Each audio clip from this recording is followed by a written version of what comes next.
आज हम एक ऐसे द्वीप की कहानी में चलेंगे, एक ऐसी जगह जिसे कभी सिर्फ एक मिथक, एक कहानी माना जाता था।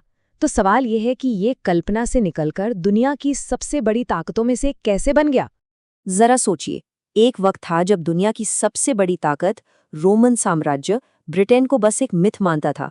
मतलब समंदर के पार कोई धुंधली सी जमीन जिसके बारे में बस किस्से कहानियां थीं, हकीकत नहीं। तो आज हम इसी सवाल का जवाब ढूंढेंगे। आखिर वो कौन सी घटनाएं थीं, वो कौन से बड़े मोड़ आए जिन्होंने इस द्वीप की किस्मत को हमेशा हमेशा के लिए पलट कर रख दिया। ठीक है, तो इस पूरे सफर को समझने के लिए हम इसे 4 हिस्सों में देखेंगे। सबसे पहले इसकी प्राचीन नींव, फिर आक्रमणकारियों का दौर, उसके बाद एक राष्ट्र कैसे बना, और आखिर में साम्राज्य से लेकर आज के आधुनिक ब्रिटेन तक का सफर। तो चलिए शुरू करते हैं पहले हिस्से से।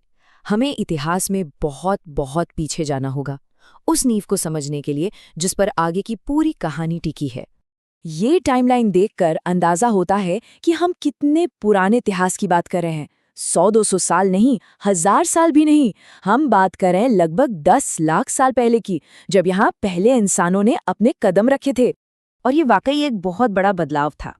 सोचिए, जो लोग कल तक शिकार करके और फल फूल इकट्ठा करके जी रहे थे, अब वो एक जगह बसकर खेती करने लगे। इससे न सिर्फ यहाँ का पूरा लैंडस्केप बदल गया, बल्कि इसी बसे हुए समाज ने स्टोनहेंज जैसे शानदार स्मारक बनाए, जो आज भी एक पहेली हैं। इसके बाद आई टेक्नोलॉजी में एक बड़ी छलांग। पहले आया कांस्य युग, जिसने सुंदर औजार और हथियार दिए। लेकिन असली गेम चेंजर था लोहा। लोहा ज्यादा मजबूत था, आसानी से मिल जाता था, और इसी की वजह से खेती बेहतर हुई, सभ्यता की रफ्तार कई गुना बढ़ गई, और बड़े बड़े कबीले जैसे सेल्ट्स उभरकर सामने आए। और फिर आए रोमन्स। उनका यहाँ आना सिर्फ एक फतह नहीं थी, बल्कि ये एक पूरा ट्रांसफॉर्मेशन था।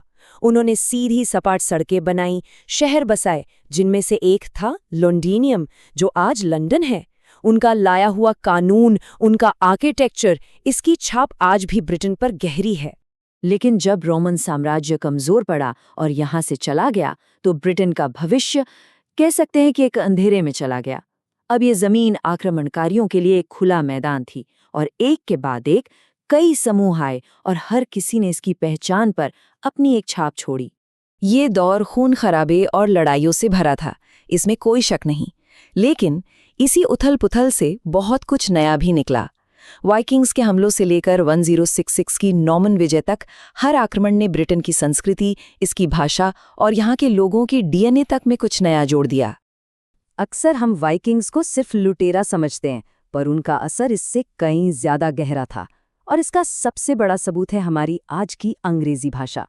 स्काई, अगली, हस्बैंड, लॉ, ये सारे शब्द उन्हीं की देन है। सोचिए, हजारों साल बाद भी हम उनके शब्द इस्तेमाल कर रहे हैं। फिर आया साल 1066, एक तारीख जिसने इंग्लैंड का नक्शा ही बदल गया। नॉर्मन विजय के बाद सिर्फ राजा नहीं बदला, पूरा सिस्टम बदल गया। अब यहाँ एक फ्रेंच बोलने वाला राजघराना था, और एक नया सिस्टम लागू हुआ जिसे हम फ्यूडल सिस्टम कहते हैं। मतलब राजा अपने वफादार सरदारों को जमीन देता था, और बदले में वो सरदार राजा के लिए लड़ाई करते थे। अब बाहरी हमलों का दौर थोड़ा थमा, और देश के अंदर ही उथल-पुथल शुरू हो गई। ये वो समय था जब प्लेग, लड़ाइयाँ और राजनीतिक बदलावों ने देश को अंदर से बदला, और यहीं से एक मजबूत राष्ट्र राज्य बनने की कहानी शुरू होती है। ये वाकई एक बहुत टर्ब्यूलेंट, उथल-पुथल वाला समय था। एक तरफ 1215 में मैग्ना कार्टा आया, जिसने पहली बार कहा कि राजा भी कानून से ऊपर नहीं है। तो दूसरी तरफ ब्लैक प्लेग जैसी महामारी और वॉर ऑफ द रोजेस जैसे गृह युद्धों ने पूरे समाज को हिलाकर रख दिया और बड़े बदलावों के लिए रास्ता बनाया। 15 लाख, जरा इस नंबर पर गौर कीजिए। ये उस तबाही का अंदाजा देता है जो ब्लैक प्लेग ने मचाई थी, एक महामारी जिसने आबादी के एक बहुत बड़े हिस्से को ही खत्म कर दिया। जाहिर है, इस भयानक त्रासदी के बाद समाज, इकोनॉमी, सब कुछ हमेशा के लिए बदल गया। और यहीं पर पावर के बैलेंस में एक जबरदस्त बदलाव देखने को मिलता है। पहले क्या था? सामंती व्यवस्था, जहां सारी ताकत राजा के हाथ में थी। और अब क्या बन रहा था?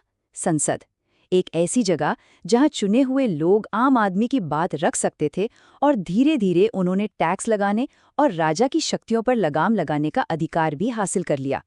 ये डेमोक्रेसी की तरफ एक लंबा लेकिन बहुत जरूरी कदम था। और फिर आई ट्यूडर डायनेस्टी, और इनकी कहानी तो और भी दिलचस्प है। राजा हेनरी VIII को एक बेटा चाहिए था, एक वारिस, और सिर्फ इस एक इच्छा को पूरा करने के लिए उन्होंने कैथोलिक चर्च से रिश्ता तोड़ लिया और अपना खुद का चर्च बना दिया, चर्च ऑफ इंग्लैंड।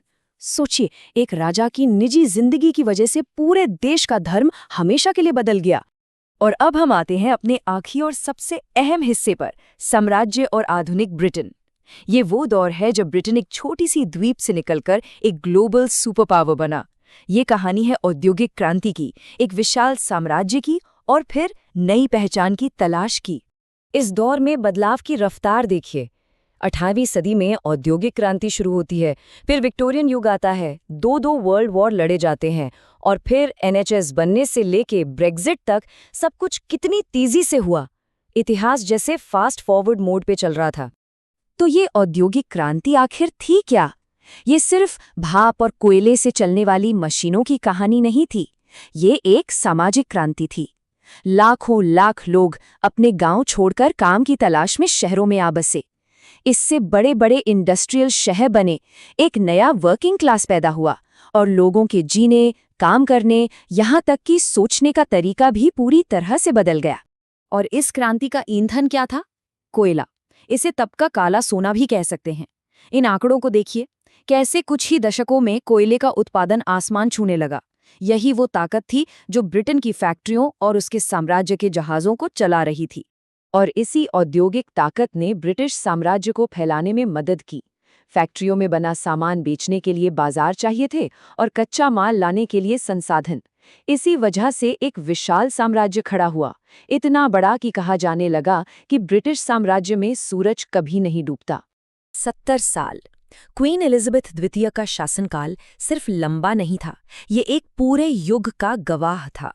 उन्होंने अपनी आंखों के सामने ब्रिटेन को एक साम्राज्य से सिमटकर एक आधुनिक मल्टीकल्चरल देश बनते देखा।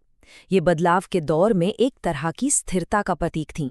तो इस पूरे लंबे और उतार चढ़ाव भरे इतिहास को देखने के बाद सवाल उठता है कि इसकी सबसे बड़ी और स्थायी विरासत क्या है? शायद वो है अंग्रेजी भाषा।